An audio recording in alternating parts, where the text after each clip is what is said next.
Hello friends, welcome to Vrindavan PSC world. LDC 2024 relate ചെയ്തിട്ടുള്ള കുറച്ചധികം കാര്യങ്ങൾ നമ്മൾ പ്രീവിയസ് വീഡിയോസിൽ ഡിസ്കസ് ചെയ്തിട്ടുണ്ടായിരുന്നു അല്ലേ. ആദ്യം നമ്മളൊരു 90 ഡേയ്സ് സ്മാർട്ട് പ്ലാനൊക്കെ കണ്ടു.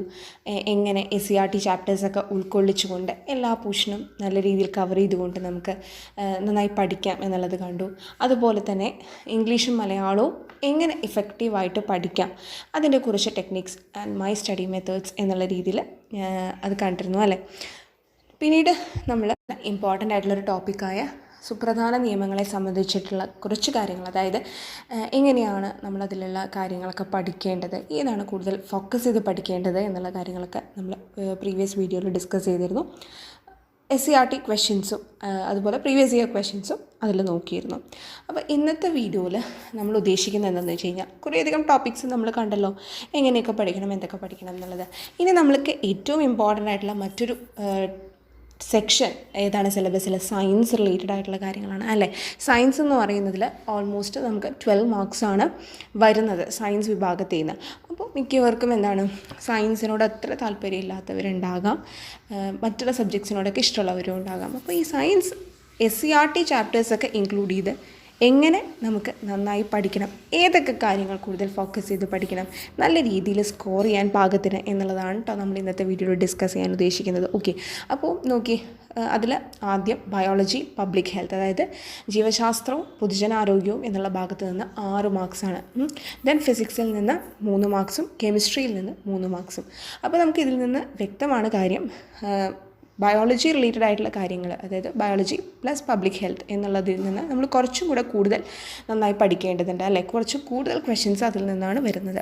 ഓക്കെ, അപ്പോൾ സിലബസിൽ നമ്മൾ ഇത്രയ്ക്കധികം കണ്ടില്ലേ പോർഷൻസൊക്കെ കാണുമ്പോൾ സ്വാഭാവികമായിട്ടും എല്ലാവർക്കും അല്ല ചിലർക്കെങ്കിലും ഒരു ഡൗട്ട് ഉണ്ടാവും, എങ്ങനെ എത്രത്തോളം ഭാഗങ്ങൾ ഇതിൽ കൂടുതൽ പഠിക്കണം, ഇത്ര മാർക്സ് വെച്ചിട്ടല്ലേ ഉള്ളൂ, അപ്പോൾ സ്വാഭാവികമായിട്ട് ഇത്രയൊക്കെ പഠിക്കണോ എന്നുള്ള സംശയമൊക്കെ ഉണ്ടാവും. അപ്പോൾ അതൊക്കെ നമുക്ക് നോക്കാം ഇന്നത്തെ വീഡിയോയിൽ. നമ്മുടെ രീതിയിലുള്ള കുറച്ച് കാര്യങ്ങളൊക്കെ നമ്മൾ ഇന്നത്തേൽ പറയുന്നുണ്ട് അതിനെ റിലേറ്റ് ചെയ്തിട്ടുള്ളത്. ഓക്കെ, അപ്പോൾ ഇതിലിപ്പോൾ SCERT വെച്ച് നമ്മൾ നോക്കുമ്പോൾ കുറേ അധികം ചാപ്റ്റേഴ്സ് ഉണ്ട് അല്ലേ പഠിക്കാൻ. അപ്പോൾ ഒന്ന് നോക്കിയേ, ക്ലാസ് 5 to 7 വരെയുള്ളതിൽ അടിസ്ഥാന ശാസ്ത്രം എന്ന് പറയുന്ന ഒരൊറ്റ ടെക്സ്റ്റാണ്, 2 പാർട്ടുകളായിട്ടാണത്. ഓക്കെ, അതിൽ നമ്മൾ നോക്കുകയാണെങ്കിൽ ചാപ്റ്റേഴ്സ് 1 to 10 വരെ 3 ക്ലാസ്സസിലും പറഞ്ഞിട്ടുണ്ട് നമ്മളോട് പഠിക്കാൻ. ഈ പറഞ്ഞ 3 ക്ലാസ്, അതായത് ക്ലാസ് 5, 6 and 7 നമ്മൾ ഈ പറയുന്ന ജീവശാസ്ത്രവും ഭൗതികശാസ്ത്രവും രസതന്ത്രവും ഒക്കെ ഇൻക്ലൂഡഡ് ആണ്. ഓക്കെ, അപ്പോൾ നമ്മൾ പഠിക്കുമ്പോൾ ആ ഒരു ചാപ്റ്റർ ഇപ്പോൾ ക്ലാസ് 5 എടുക്കുകയാണെങ്കിൽ അതിൻ്റെ ഒരു ടെക്സ്റ്റ് അടിസ്ഥാന ശാസ്ത്രം എടുക്കുമ്പോൾ ഭാഗം 1 ആണെങ്കിൽ അതിൽ ഈ പറയുന്നത് മിക്സ് ചെയ്താണല്ലോ കിടക്കുന്നത്. ആ ഒരു ഓർഡറിൽ തന്നെ പഠിക്കാൻ ശ്രമിക്കാം. ഒരു ദിവസം 2 ചാപ്റ്റേഴ്സ് എന്നുള്ള രീതിയിൽ പഠിക്കാൻ ശ്രമിച്ചു കഴിഞ്ഞാൽ നമുക്കൊരു 5 ദിവസം കൊണ്ട് 10 ചാപ്റ്റേഴ്സ് കംപ്ലീറ്റ് ആവും അല്ലേ. ഇതുപോലെ തന്നെ 6ൻ്റെയും 7ൻ്റെയും ഒക്കെ നടക്കും. ഓക്കെ, അതിൽ ഇടകലർത്തി നമ്മൾ സബ്ജക്ട്സ് നോക്കുകയും ചെയ്തിട്ടുണ്ട്, കുഴപ്പമില്ല. ഇനി ക്ലാസ് 8ഉം എന്ത് തന്നെയാണ്, ഇതുപോലെ നമ്മൾ സ്പെസിഫിക് ആയിട്ട് മുൻപത്തേൽ SCERT ചാപ്റ്റേഴ്സ് ഏതൊക്കെയാണെന്ന് ഡിസ്കസ് ചെയ്തിട്ടുണ്ട്. ഓക്കെ, അത് വെച്ചിട്ട് ടോട്ടലി ഇതും എല്ലാം കൂടെ മിക്സ് ചെയ്തിട്ടാണ് അടിസ്ഥാന ശാസ്ത്രം എന്ന് പറയുന്ന ഒരൊറ്റ ടെക്സ്റ്റ് തന്നെയാണ് വരുന്നത്. 17 ചാപ്റ്റേഴ്സ് വരുന്നുണ്ട്. അതിപ്പോൾ പ്രീവിയസ് ആയിട്ട് തുടങ്ങിയേക്കുന്നവർക്ക് ഒരു ദിവസം ഒരു ചാപ്റ്റർ എന്നുള്ളത് വെച്ചിട്ട് നമ്മൾ മുൻപത്തെ ആ സ്റ്റഡി പ്ലാനിൽ പറഞ്ഞില്ലേ, അങ്ങനെ തുടങ്ങിയിട്ടുണ്ടെങ്കിൽ അതെന്തായാലും ഒരു ചാപ്റ്റർ വെച്ച് പോകും. അതാണ് കേട്ടോ ജസ്റ്റ് 17 ഡേയ്സ് കൊണ്ട് 17 ചാപ്റ്റേഴ്സ് എന്നുള്ള രീതിയിൽ എഴുതിയിരുന്നത്. ഓക്കെ, ഇനിയിപ്പോൾ നമുക്ക് തുടങ്ങിയിട്ടില്ല എന്നുള്ള ഇതിലുണ്ടെങ്കിൽ നമുക്ക് 2 വെച്ചിട്ട് ഒരു ദിവസം 2 ചാപ്റ്റേഴ്സ് നല്ല രീതിയിൽ പോകുമ്പോൾ ഏകദേശം 9 ഡേയ്സ് അല്ലെങ്കിൽ ഒരു ഇതിനുള്ളിൽ തന്നെ നമുക്ക് തീരും. ഓക്കെ, ഇനി ക്ലാസ് 9, ക്ലാസ് 10 വരുമ്പോഴാണ് ഒരു സെപ്പറേഷൻ നമുക്കുള്ളത് അല്ലേ. ജീവശാസ്ത്രം, ഭൗതികശാസ്ത്രം, രസതന്ത്രം എന്നുള്ള രീതിയിൽ 3 സെപ്പറേറ്റ് ടെക്സ്റ്റുകളാണുള്ളത്. അപ്പോൾ ഇത് നമ്മൾ ഈ 2 ഇത് പഠിക്കുമ്പോൾ ഇത് കുറച്ചും കൂടെ ശ്രദ്ധിച്ച് പഠിക്കണം. കാരണം ക്ലാസ് 9ഉം ക്ലാസ് 10ഉം എപ്പോഴും ഇമ്പോർട്ടൻ്റ് ആണ്. അതിലത്തെ കുറച്ചധികം കാര്യങ്ങൾ, ബേസിക് ആയിട്ടുള്ള കാര്യങ്ങൾ ചോദിച്ച് കണ്ടിട്ടുണ്ട് പ്രീവിയസ് ഇയർ ക്വസ്റ്റ്യൻ പേപ്പേഴ്സ് നോക്കുമ്പോൾ. അപ്പോൾ ഒരു ദിവസം ജീവശാസ്ത്രം എടുക്കുകയാണെങ്കിൽ അതിലത്തെ 2 ചാപ്റ്റേഴ്സ് നോക്കുക, പിറ്റേ ദിവസം ഭൗതികശാസ്ത്രം എടുക്കുകയാണെങ്കിൽ അതിലത്തെ 2 ചാപ്റ്റേഴ്സ് നോക്കുക. അത് ഓർഡറിൽ തന്നെ നോക്കാൻ ശ്രമിക്കുക, അല്ലെങ്കിൽ നമുക്ക് ആകെ കൺഫ്യൂഷൻ വരും. ഓക്കെ, ഒരു ദിവസം തന്നെ ജീവശാസ്ത്രവും ഭൗതികശാസ്ത്രവും രസതന്ത്രവും ഒക്കെ മിക്സ് ചെയ്ത് പഠിക്കുന്നത് ചിലപ്പോൾ കുറച്ച് ബോറിംഗ് ആയിട്ട് തോന്നാം, എല്ലാവർക്കും അല്ല ചിലർക്കെങ്കിലും. അതുകൊണ്ടാണ് ഒരു ദിവസം 2 ചാപ്റ്റേഴ്സ് ഒരു സ്പെസിഫിക് സബ്ജക്റ്റിൻ്റെ എന്നുള്ള രീതിയിൽ പറഞ്ഞത്. ഓക്കെ, ഇങ്ങനെ നമ്മൾ നോക്കുമ്പോൾ ഓൾമോസ്റ്റ് ഒരു 42 അല്ലെങ്കിൽ 43 ഡേയ്സ് കൊണ്ട് നമുക്ക് SCERT ചാപ്റ്റേഴ്സ് പറഞ്ഞിരിക്കുന്ന അത്രയും കംപ്ലീറ്റ് ആകും നമ്മുടെ. ഓക്കെ, അപ്പോൾ എന്തിനാണ് SCERT ചാപ്റ്റേഴ്സ് ഇത്രയും ഫോക്കസ് ചെയ്യുന്നതെന്നുള്ളത് എല്ലാവർക്കും അറിയാം. അതിൽ നിന്നുള്ള ഡെഫിനിഷൻസ് ഓക്കെ അങ്ങനെ തന്നെ നമ്മളോട് ചോദിക്കും, അതിൽ നിന്നുള്ള എക്സാമ്പിൾസും അങ്ങനെ തന്നെ ചോദിക്കും. മാച്ച് ദ ഫോളോയിങ് ആയിട്ടൊക്കെ വരും, നമുക്കറിയാവുന്ന കാര്യങ്ങളല്ലേ. അപ്പോൾ അതുകൊണ്ടാണ് നമ്മൾ SCERT അങ്ങനെ തന്നെയുള്ളത് അതിൻ്റെ എക്സസൈസും ഒക്കെ ഇമ്പോർട്ടൻ്റ് ആണെന്നുള്ള രീതിയിൽ പറയുന്നത്. അപ്പോൾ 3 മാർക്സ് വെച്ചിട്ടാണെങ്കിൽ ഫിസിക്സ് കെമിസ്ട്രിയൊക്കെ 3 മാർക്സ് വെച്ചിട്ടാണെങ്കിലും നമുക്ക് എന്താണ് അതിൽ വേണ്ട കാര്യങ്ങൾ എന്ത് ചെയ്യുക, കൂടുതൽ ഫോക്കസ് ചെയ്ത് പഠിക്കുക. ബാക്കിയുള്ള ചാപ്റ്റേഴ്സ് ഇപ്പോൾ നമുക്ക് അറിയാമല്ലോ, ഓരോന്ന് വായിക്കുമ്പോൾ എത്രത്തോളം ഇമ്പോർട്ടൻസ് ഉള്ളതുണ്ട് എന്നുള്ളതൊക്കെ നമുക്ക് ക്വസ്റ്റ്യൻ പേപ്പേഴ്സ് വെച്ച് നോക്കുമ്പോൾ മനസ്സിലാവുമല്ലോ. അതിനെ ഹൈലൈറ്റ് ചെയ്ത് എന്ത് ചെയ്യാം, നമ്മൾ പഠിക്കാൻ ശ്രമിക്കുക. അപ്പോൾ നമുക്ക് എന്താണ് അത്യാവശ്യം നല്ല മാർക്സ് ആ ഒരു ഏരിയയിൽ നിന്ന് ഇതാക്കും. അല്ലാതെ നമ്മൾ വിട്ട് കളയുന്നത് അത്ര നല്ലതല്ല. കാരണം നമുക്ക് ടോട്ടലി സയൻസ് സബ്ജക്ട്സിൽ നിന്ന് 12 മാർക്സ് കിട്ടുന്നതാണ്. അതിൽ കൂടുതൽ നമ്മൾ ജീവശാസ്ത്രം എന്നുള്ളതാണ് എന്ത് ചെയ്യേണ്ടത്, ഫോക്കസ് ചെയ്യേണ്ടത്.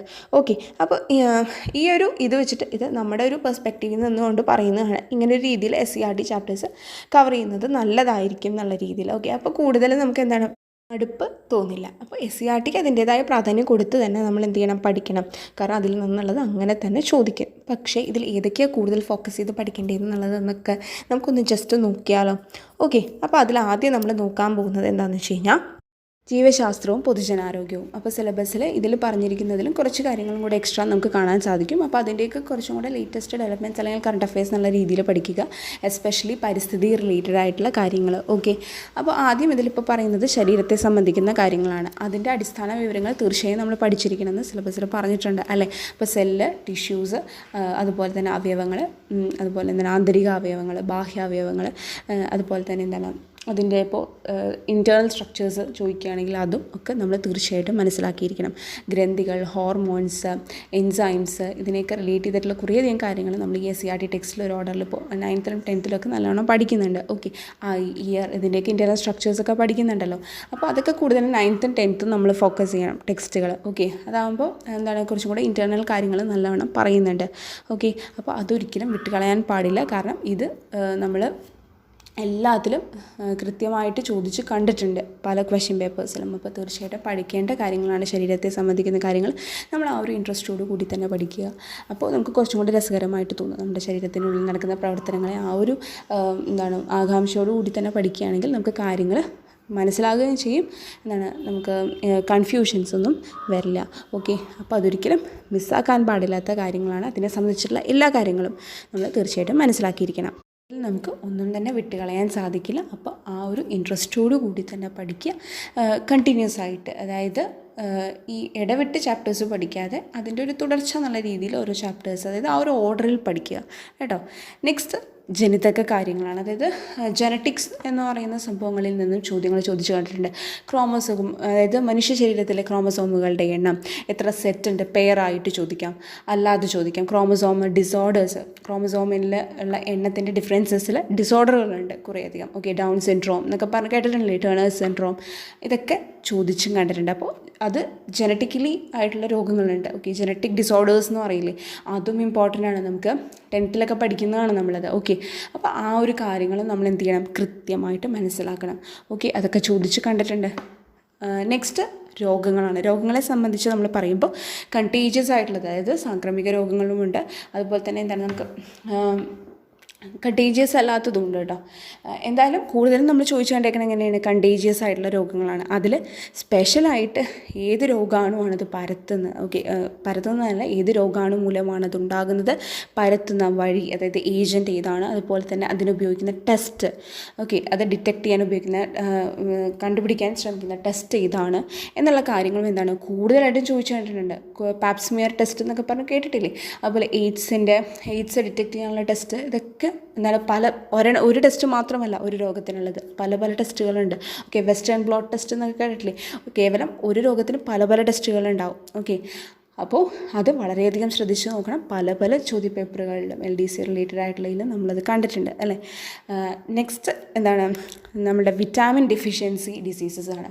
ഓക്കെ, വിറ്റാമിൻസിൻ്റെ ഒരു കെമിക്കൽ നെയിമും അതുപോലെ തന്നെ എന്താണ് അതിൻ്റെ അപര്യാപ്തത മൂലമുണ്ടാകുന്ന രോഗങ്ങളും നമുക്ക് ഇമ്പോർട്ടൻ്റ് ആണ്. അതുപോലെ അത് നമുക്ക് കൂടുതലായി ലഭിക്കുന്ന വെജിറ്റബിൾസ് ആണോ അല്ലെങ്കിൽ ഫുഡ് ഐറ്റംസ് ഏതൊക്കെയാണെന്നുള്ളതും ഇമ്പോർട്ടൻ്റ് ആയിട്ട് നോക്കേണ്ടതാണ്. അപ്പോൾ ഇത്രയും കാര്യങ്ങളാണ് കൂടുതലായിട്ട് നമ്മൾ എന്ത് ചെയ്യേണ്ടത്, ബയോളജി റിലേറ്റഡ് ആയിട്ടുള്ള ടോപ്പിക്സ് പഠിക്കേണ്ടത്. ഓക്കെ, ഇതിൽ നിന്നാണ് കൂടുതലും ചോദിച്ചു കൊണ്ടിരിക്കുന്നത്. നിങ്ങൾ ഇപ്പോൾ പ്രീവിയസ് ഇയർ ക്വസ്റ്റ്യൻ പേപ്പേഴ്സ് നോക്കുമ്പോൾ മനസ്സിലാകും. ഓക്കെ, നെക്സ്റ്റ് ഫിസിക്സ് റിലേറ്റഡ് ആയിട്ടുള്ളതാണ്.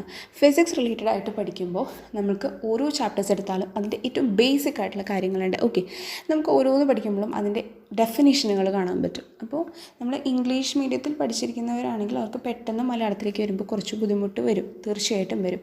അപ്പോൾ LDC നമുക്ക് മലയാളത്തിലായതുകൊണ്ട് തന്നെ ആ മലയാളം ഡെഫിനിഷൻ കൃത്യമായിട്ട് തന്നെ നമ്മൾ നോക്കി വെച്ചിരിക്കണം. ചിലപ്പോൾ നമുക്ക് കൺഫ്യൂഷൻ വരാൻ ചാൻസ് ഉണ്ട്. അപ്പോൾ കുറച്ചധികം നമ്മൾ നോക്കേണ്ടി വരും.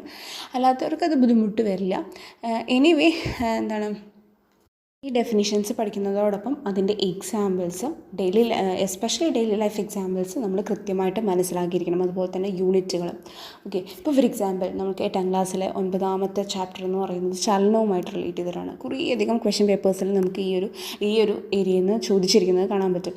ഓക്കെ, അപ്പോൾ ഏതൊക്കെ തരത്തിലുള്ള ചലനമുണ്ട്, ചലനം എന്താണ്, ഓക്കെ, ക്രമാവർത്തന ചലനം, വർത്തുള ചലനം, ഭ്രമണം, പരിക്രമണം. ഇപ്പോൾ ഇതിൻ്റെയൊക്കെ എക്സാമ്പിൾസ് ഇടയ്ക്കിടയ്ക്ക് ചോദിക്കാറുണ്ട്. ഓക്കെ, ഇത് എക്സാമ്പിൾ തന്നിട്ട് നമ്മളോട് ചോദിക്കും ഏതാണ് ചലനം എന്നുള്ളത്. അപ്പോൾ ഇതൊക്കെ അറിയണമെന്നുണ്ടെങ്കിൽ നമ്മൾ ബേസിക്കായിട്ട് എന്ത് ചെയ്യണം, എന്താണ് ചലനം എന്ന് മനസ്സിലാക്കണ്ടേ. നമ്മൾ കേവലം ഒരു ക്വസ്റ്റ്യൻ പേപ്പർ പ്രീവിയസ് ഇയർ നോക്കിയിട്ട് ആ ക്വസ്റ്റ്യൻ കറസ്പോണ്ടിങ് ആൻസർ മാത്രം നോക്കിയാൽ അത് മനസ്സിലാവില്ല. അപ്പോൾ അതിന് തീർച്ചയായിട്ടും നമ്മൾ എന്ത് ചെയ്യണം, ഈ പറയുന്ന രീതിയിൽ SCERT ചാപ്റ്റേഴ്സ് മനസ്സിലാക്കുക തന്നെ വേണം. കാരണം അതിൻ്റെ ഡെഫിനിഷൻസ് ആണല്ലോ നമ്മൾ ഫോളോ ചെയ്യുന്നത്. അപ്പോൾ എന്താണ് അതിൻ്റെ ബേസിക് ആയിട്ടുള്ള കൺസെപ്റ്റ് എന്ന് മനസ്സിലാക്കിയിട്ട് എക്സാമ്പിൾസ് പഠിക്കുമ്പോൾ നമുക്ക് അത് റിലേറ്റഡ് ആയിട്ടുള്ള എക്സാമ്പിൾസും യൂണിറ്റുകളൊക്കെ കൃത്യമായിട്ട് ഫോളോ ചെയ്ത് മനസ്സിലാക്കിയാൽ നമുക്ക് ബുദ്ധിമുട്ട് വരില്ല. ഓക്കെ, ഓർത്തെടുക്കാനും ഒന്നും അങ്ങനെ ബുദ്ധിമുട്ട് വരില്ല. അപ്പോൾ ഡെഫിനിഷൻസ്, എക്സാമ്പിൾസ്, യൂണിറ്റ്സ്, ഇതാണ് ഏറ്റവും ഇമ്പോർട്ടൻ്റ് ഫിസിക്സൊക്കെ പഠിക്കുമ്പോൾ. ഏതൊരു ചാപ്റ്റർ എടുത്താലും ഇതെല്ലാത്തിലും നമുക്ക് കാണാൻ പറ്റും. പിന്നെ ഇക്വേഷൻസ്. ഓക്കെ, ഓരോന്നിനും റിലേറ്റഡ് ആയിട്ടുള്ള ഇക്വേഷൻ. ഇപ്പോൾ നമ്മൾ മിററിൻ്റെ ഏരിയയിൽ നിന്ന് നമുക്കൊരു ഇക്വേഷനൊക്കെ വരണ കണ്ടിട്ടില്ല നമ്മൾ. ആ ഇക്വേഷൻ വെച്ചിട്ട് ഈവൻ പ്രോബ്ലം വരെ ചോദിച്ചിട്ടുണ്ട്. അപ്പോൾ ഒട്ടും നമുക്ക് ആൻസർ ചെയ്യാൻ പറ്റില്ലെങ്കിൽ ഓക്കെ, നമ്മളത് സ്കിപ്പ് ചെയ്യും. അല്ലെങ്കിൽ അതൊക്കെ സിമ്പിളായിട്ടുള്ള ഇക്വേഷൻസ് ആണ്. അപ്പോൾ അങ്ങനെയുള്ള ഇക്വേഷൻസ് വളരെ ടഫായിട്ടുള്ളതല്ല. അല്ലാത്തതൊക്കെ ഒന്ന് നോട്ട് ചെയ്ത് വെക്കുക. നമ്മൾ എന്ത് ചെയ്യാം, ആ 12 മാർക്സിൽ ടോട്ടൽ സയൻസിൽ 12 മാർക്സിൽ നമ്മൾ എന്ത് ചെയ്യാനാണ് ശ്രമിക്കുന്നത്, അറ്റ്മോസ്റ്റ് ഒരു 8 മാർക്ക് അല്ലെങ്കിൽ ഒരു 9 മാർക്കെങ്കിലും എത്തിക്കണമല്ലോ. അതിന് വേണ്ടിയിട്ടാണ് കേട്ടോ പറയുന്നത്. അപ്പോൾ അതുമാത്രമല്ല, നെക്സ്റ്റ് നമ്മൾ ഇക്വേഷൻസ് പറഞ്ഞതുപോലെ തന്നെ ഇമ്പോർട്ടൻ്റ് ആണ് ലോസ്. കുറേയധികം നിയമങ്ങളുണ്ട്. ഇപ്പോൾ ചലനവുമായിട്ട് റിലേറ്റ് ചെയ്തൊക്കെ നിയമങ്ങളുണ്ടല്ലോ, ന്യൂട്ടൺസ് ലോസ് ഓഫ് മോഷനൊക്കെ ഉണ്ട്. അപ്പോൾ അതും നമ്മൾ ശ്രദ്ധിച്ച് തന്നെ നോക്കിയിരിക്കണം. അതിൻ്റെ ഡെയിലി ലൈഫ് എക്സാമ്പിൾസ്, ഓക്കെ, അതും നമ്മൾ ശ്രദ്ധിച്ച് ഫിസിക്സ് ഏരിയയിൽ നിന്ന് നോക്കുമ്പോൾ ശ്രദ്ധിച്ച് പഠിക്കേണ്ടതാണ്. ആ ഒരു രീതിയിൽ നമ്മൾ പഠിക്കുകയാണെങ്കിൽ നമുക്ക് കുറച്ചും കൂടെ എളുപ്പമായിരിക്കും കാര്യങ്ങളൊക്കെ കേട്ടോ. നെക്സ്റ്റ് കെമിസ്ട്രിയാണ്. കെമിസ്ട്രി എന്ന് പറയുന്നതിൽ ഏറ്റവും നമുക്ക് സിലബസിൽ നോക്കുമ്പോൾ വളരെ കുറച്ച് എഴുതിയിട്ടുള്ളൂ അല്ലേ. ഏറ്റവും അടിസ്ഥാനമായിട്ടുള്ള നമ്മുടെ ആറ്റമിൽ നിന്ന് തന്നെ തുടങ്ങാം. ആറ്റത്തിൻ്റെ സ്ട്രക്ചർ, ഓരോരുത്തരും മുന്നോട്ട് വെച്ച തിയറീസ്, ഓക്കെ, ഡാൾട്ടൻ്റെ സിദ്ധാന്തം, അതുപോലെ തന്നെ ഓരോരുത്തരുടെ മോഡൽസ്, ജി തോംസൻ്റെ പ്ലം പുഡിംഗ് മോഡൽ, റുദർഫോർഡിൻ്റെ ആറ്റം മോഡൽ. അപ്പോൾ ഇതൊക്കെ ഒരു ഓർഡറിൽ നമ്മൾ പഠിച്ച് അവർ മുന്നോട്ട് വെച്ച ആശയങ്ങളും കൂടെ നമ്മൾ മനസ്സിലാക്കണം അതിൽ. ഓക്കെ, ആറ്റം മോഡലൊക്കെ ഇമ്പോർട്ടൻ്റ് ആണ്, ചോദിക്കാറുണ്ട് കേട്ടോ. അതുമാത്രമല്ല, ആറ്റത്തിൻ്റെ നമ്മൾ പറയുമ്പോൾ അതിൻ്റെ ഇലക്ട്രോൺ വിന്യാസം, അങ്ങനത്തെ കാര്യങ്ങൾ, അതുപോലെ ഷെല്ല്, സബ് ഷെല്ല്, അതിൻ്റെ ഇലക്ട്രോണിക് കോൺഫിഗറേഷൻ, ഓരോ ഷെല്ലിൽ എത്ര ഇലക്ട്രോൺസാണ് ഉൾക്കൊള്ളുന്നത്, അതിൻ്റെ ഇക്വേഷൻ, ഇതൊക്കെ വളരെ വളരെ ഇമ്പോർട്ടൻ്റ് ആണ്. എല്ലാത്തിലും നമുക്ക് ചോദിച്ചു കണ്ടേക്കുന്നതാണ്. ഓക്കെ, ഇത് ഏറ്റവും അടിസ്ഥാനമായിട്ടുള്ള കാര്യങ്ങളാണ്. അപ്പോൾ അത് നമ്മൾ തീർച്ചയായിട്ടും എന്ത് ചെയ്യണം, നോട്ട് ചെയ്ത് വയ്ക്കണം. അതുപോലെ തന്നെ പ്രധാനപ്പെട്ടതാണ് പീരിയോഡിക് ടേബിൾ. അതുമായിട്ട് ബന്ധപ്പെട്ട എല്ലാ ഫാക്ട്സും. ഓക്കെ, ഇന്ന് നമ്മൾ ഫോളോ ചെയ്യുന്ന പീരിയോഡിക് ടേബിൾ എന്തിൻ്റെ ബേസിസിലാണ് എലമെൻസിനെ അറേഞ്ച് ചെയ്തിരിക്കുന്നത്, അത് ആരാണ് കൊണ്ടുവന്നത്, അതിന് മുൻപ് ആരൊക്കെ എന്തിൻ്റെയൊക്കെ ബേസിസിൽ എലമെൻസിനെ അറേഞ്ച് ചെയ്യുന്ന രീതിയിലുള്ളത് കൊണ്ടുവന്നിട്ടുണ്ട് എന്നുള്ള ആ ഒരു ഹിസ്റ്ററിയൊക്കെ നമ്മൾ മനസ്സിലാക്കണം. അതുപോലെ എത്ര ഗ്രൂപ്പുണ്ട്, പീരീഡ് ഉണ്ട്, അതിലെ എലമെൻസുകൾ hydrogen, helium, lithium, beryllium, boron, carbon, nitrogen, oxygen, fluorine, അങ്ങനെ നമ്മൾ കുറച്ച് എലമെൻസ് എങ്കിലും ബൈ ഹാർട്ടാക്കി പഠിക്കണം. ചിലപ്പോൾ അവരുടെ അറ്റോമിക് നമ്പർ ചോദിക്കാറുണ്ട്. അതുപോലെ തന്നെ ഈ ഗ്രൂപ്പിലും പീരീഡിലും ഒക്കെ എന്താണ് വ്യത്യാസം, ഓക്കെ, ആറ്റത്തിൻ്റെ സൈസിൻ്റെ വ്യത്യാസമുണ്ടോ, അതുപോലെ തന്നെ ആ ഒരു എന്തൊക്കെ പ്രോപ്പർട്ടീസ് ഉണ്ട് ഗ്രൂപ്പിലും പീരീഡിനും എക്രോസ് ആയിട്ട് എന്നുള്ളത് നമ്മൾ പീരിയോഡിക് ടേബിൾ പഠിക്കുന്നുണ്ട്. അത് നമ്മൾ കൃത്യമായിട്ടും എന്ത് ചെയ്യണം, മനസ്സിലാക്കണം. ഓക്കെ, അത് ഒരിക്കലും വിട്ട് കളയാൻ പാടില്ല. ദെൻ നെക്സ്റ്റ് കാർബൺ പോലെയുള്ള മൂലകങ്ങൾ, കാർബൺ, ഓക്സിജൻ, നൈട്രജൻ, അങ്ങനെയുള്ള കുറച്ച് ഇമ്പോർട്ടൻറ്റ് എലമെൻസിനെ കുറിച്ചുള്ള കാര്യങ്ങൾ നമ്മൾ കൃത്യമായിട്ട് മനസ്സിലാക്കണം. അത് പ്രീവിയസ് ഇയർ ക്വസ്റ്റ്യൻ പേപ്പേഴ്സിൽ ചോദിച്ചു കണ്ടിട്ടുണ്ട്. കാർബണിൻ്റെ ഐസോടോപ്പും അതുപോലെയുള്ള മറ്റുള്ള കാര്യങ്ങളൊക്കെ നമ്മൾ മനസ്സിലാക്കിയിരിക്കണം. അതുപോലെ തന്നെ റേഡിയോ ആക്റ്റീവ് എലമെൻറ്റ്സ്, അതിൻ്റെ അറ്റോമിക് നമ്പർ അത് ഏതൊക്കെയാണെന്നുള്ളതൊന്ന് നോട്ട് ചെയ്ത് വെക്കണം. ആർട്ടിഫിഷ്യൽ എലമെൻറ്റ്സ് ഏതൊക്കെയാണെന്നുള്ളതും കൂടെ മനസ്സിലാക്കണം.